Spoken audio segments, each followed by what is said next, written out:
Political infighting among Illinois Republicans has divided lawmakers in Springfield, and Party Chair Don Tracy has had enough. Political reporter Paris Schutz has details on his surprising resignation. A very divided party will have to come together by July 19th to pick a successor, which will be no easy task. There's real division between a downstate, more MAGA wing of the party and a more establishment wing. And for now, the establishment wing has lost. In a letter announcing his resignation, Don Tracy acknowledged the constant fighting led to his decision.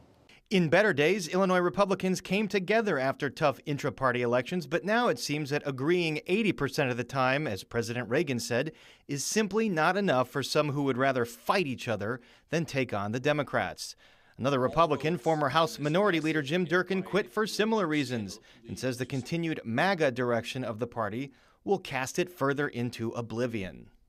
It was a combination of Donald Trump and Darren Bailey, who were very destructive on our races.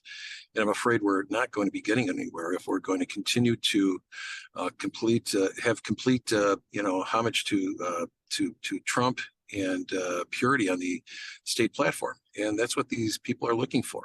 And we have to win with addition and not subtraction. And right now, the people who have the loudest voices in the Republican Party are playing the game of subtraction. And that's why I lost Don Tracy.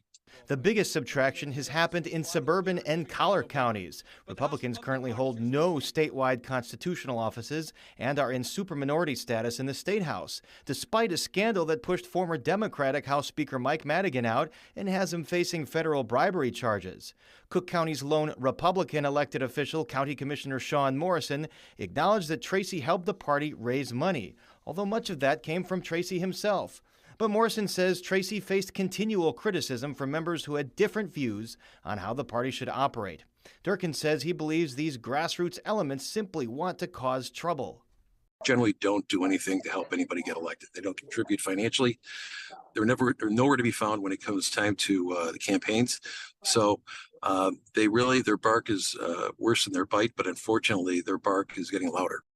Morrison vows that a succession plan will happen in an organized and pragmatic manner. And the state's Democratic Party wasted no chance to pile on, saying, quote, "Best of luck to the inevitable MAGA extremist who will succeed Don Tracy as chair." Paris Schutz, Fox 32, Chicago.